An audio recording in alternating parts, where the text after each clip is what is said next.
Guarma, the primary location in which the missions in the 5th chapter takes place. Arthur Morgan is trapped on the island after the events of the Banking the Old American Art mission, and it's only after trying to escape a failed bank robbery and finding refuge on a boat that ends up sinking does Arthur Morgan, Dutch Vanderlyn, Bill Williamson, Javier Escuela, and Micah Bell find themselves stranded on this island. Guarma is an interesting location because out of the entire story, it is the only location you cannot return back to. It's an exotic location that certain species of parrots, snakes, and crabs can be found, and it's a very pivotal part of the game's story. If you played the campaign, then you're well aware of the events of Guarma. It's the first time that Arthur, with the exception of the cold-blooded murder of Angelo Bronte, that Arthur witnesses firsthand Dutch's deteriorating mental state, his ability to kill in cold blood and come up with any excuse need be in order to cover up his tracks. Not only is Guarma interesting for its exotic location and the fact that you can't return to it, unlike all the other locations throughout the game's story, but it can feel almost as if it derails the rest of the game's story. In these chapters, Arthur and the rest of the gang members that are stranded on the island get caught in the middle of a revolution. The island is pretty much a sugar plantation run by Colonel Alberto Fustar, a man that's known for savage brutality against the locals that are now starting to rise up against his oppression. So the Vanderlyn gang isn't only trying to escape the law that was ruthlessly pursuing them back in Saint Denis, but now they find themselves in the midst of a heated revolutionary war, which throughout the duration of this chapter, for the most part, it feels like that revolution takes the wind out of the sails of the focus on the Vanderlyn gang. It goes from them all working together, trying to rob the rich and utilize the riches that they captured to create a new life for themselves, pursuing the beautiful island of Tahiti or virgin lands in the west. However, with the boat sinking with all the money that they captured from the Saint Denis Bank, it feels almost like they're starting back to the very beginning. At least that's how it all seems on the surface. Guarma is very pivotal. Even though on the surface it looks like it derails the rest of the story, as I was saying, it's very pivotal because in the mean moments, in the middle of all this, you can really see Dutch's mentality starts to shift. And not only does it shift, but you have the very first instance where Arthur by himself experiences Dutch kill someone in cold blood. I'd argue this is actually the second time. The first time would have been Angelo Bronte, where that was displayed in front of the entire gang. But in this isolated incident where Dutch decides to kill this old lady behind the claims that she was going to turn him in, claiming that he understood Spanish and that there was a look in her eye and that she was trying to be greedy. It was a loose end that they couldn't afford to leave untied. Easy, Dutch. What was that? Horrible old crone. But you killed her. She was gonna betray us, Arthur. Couldn't you tell? No. Well, I got some Spanish. She was. You keep killing folk, Dutch.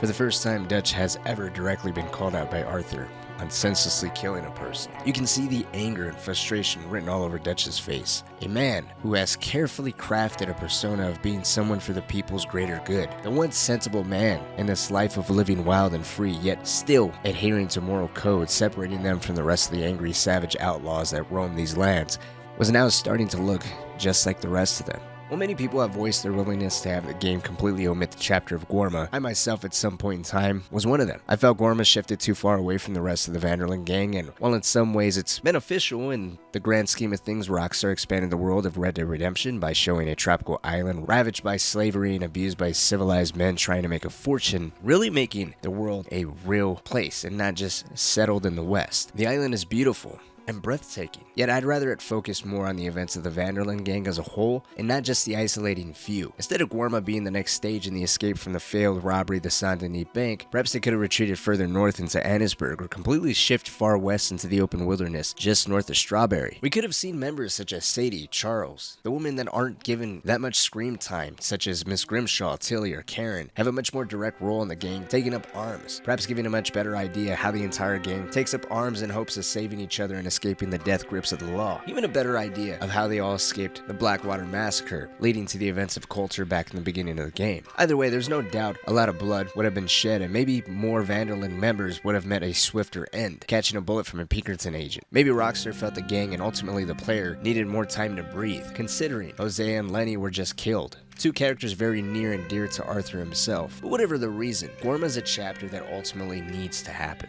and let me explain why. Arthur sees firsthand Dutch's deteriorating mental state. Undoubtedly hungry, angry from the death of Hosea and all his money being lost with the sinking ship, there's no doubt Dutch is questioning all the time, energy, and fellow members being sacrificed, all for what? To be enslaved on a sugar plantation or robbed by a lonely old tour guide? I can't entirely say if this is the chapter where Dutch is really starting to kill out of the thrill of it, but what is apparent is the curtain is lifted here. The stress of the unknown, with no certainty on how they're going to be getting off the island, if ever, on top of the low odds of making it back to the rest of the gang, always heavy on their shoulders. Arthur's not quite aware of his sickness and the severity of it yet, but I believe it's with the added stress, the starvation, dehydration, and just the amount of struggle his body's put through that precipitates his sickness. If you pay close attention while at Shady Belle, Arthur's cough slowly creeps up here and there in a few selective cutscenes, and he also makes a note of feeling sick, blaming it on the swamp in a journal entry of his, but it's not until when Arthur and Dutch return from Guarma that they're both visibly changed. Arthur looks more physically exhausted, his color has become much paler, with a heavy reddish bags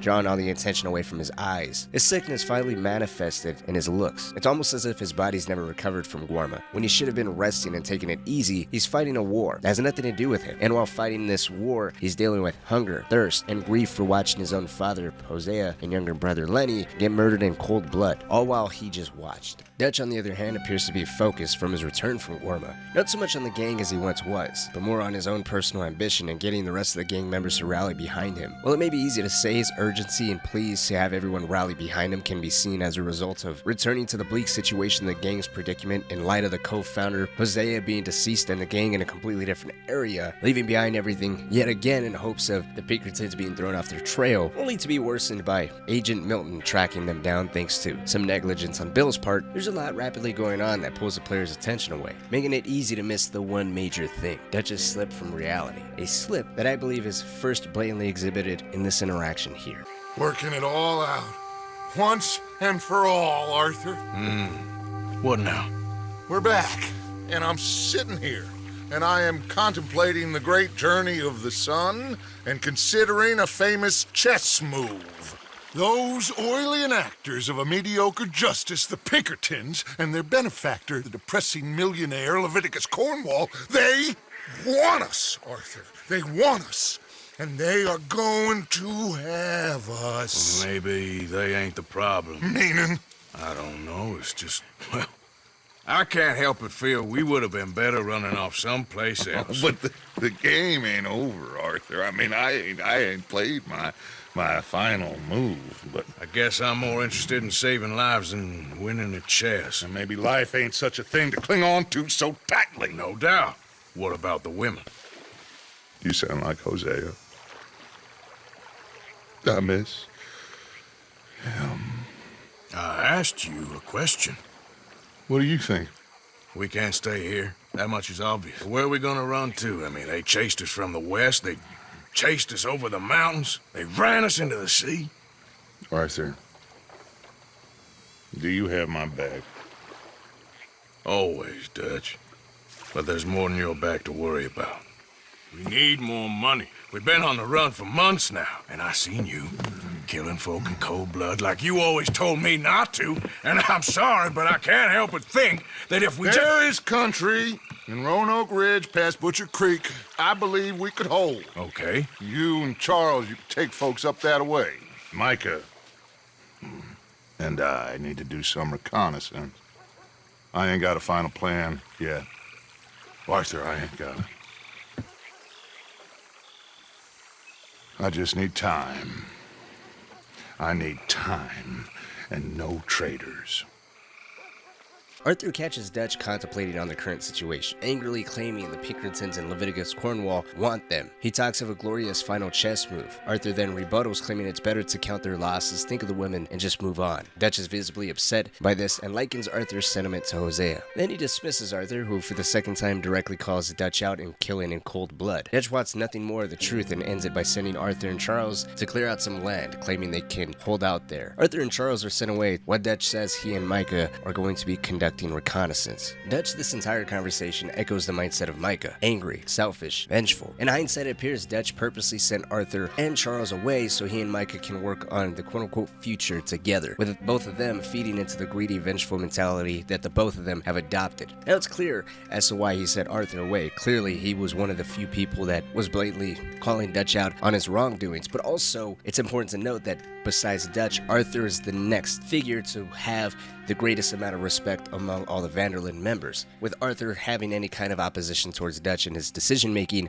or calling out Dutch for adopting a mentality similar to Micah, or Micah poisoning the mind of Dutch. This would undoubtedly cause a civil war among the gang, with many of the members being split, and Arthur not quite yet sick, so the sentiment towards him has not yet changed. He still has a very high level of respect from many of the gang members. So with him saying that Dutch is killing in cold blood, he's exhibiting the mentality of Micah, who is very well known to be argumentative and hot-headed and have an affinity for shooting first, not even caring of asking questions at all. The gang would have definitely fallen apart. Now, as far as Charles goes, with the exception of Arthur, I believe Charles would be the next person to hold any type of resistance. I think he was also set because he would keep Arthur in check. Charles has a lot of respect in Arthur's eyes, and Charles exhibits a similar mentality to that of Arthur, really taking Dutch's earlier motto and philosophy of looking out for other people and not killing in cold blood and only fighting when you absolutely have to heart. And we see that with Charles during the later events of Beaver Hollow, when he becomes an unofficial ambassador between the Van der Linde gang and the Native Americans. While not as aggressive or being at the forefront as, say, Arthur was, Charles definitely sits in the back and tries to mitigate as much influence that Dutch clearly has over the younger generation of the Native Americans that are hot-headed, temperamental, and eager to take back what they believe was theirs. So it would make sense for Dutch to get rid of the two figures that would cause any type of resistance. But as I was saying, Guarma's very important because it puts Arthur, his body, his mentality, and his moral compass to the absolute test. He comes back sick, completely ravaged. I think his clock was ultimately cut in half because of all the stress and everything his body had to endure. Instead of resting and relaxing, he was hitting the fast forward button on reaching his deathbed. Dutch, on the other hand, I don't think seeing the worth in trying to keep the veil that he always had and trying to preach the moral compass that he always claimed to have. Throughout the entirety of the game, you can see him and Micah slowly get closer, even before the events of the game, hearing about how much influence Micah had over Dutch and convincing him to even launch the ferry job, which led to the Blackwater Massacre. It would make even more sense, obviously, that behind the scenes during the Guarma chapter, him and Dutch are talking more of the future. On the boat ride back to Lemoyne from Guarma, you can see Dutch still have a little bit of that earlier sentiment, but it was almost like as soon as he got hit by Milton on his return from Guarma, on top of seeing the state that everyone is living in without him, it was almost like Dutch was pushed to the absolute brink. I think if there was never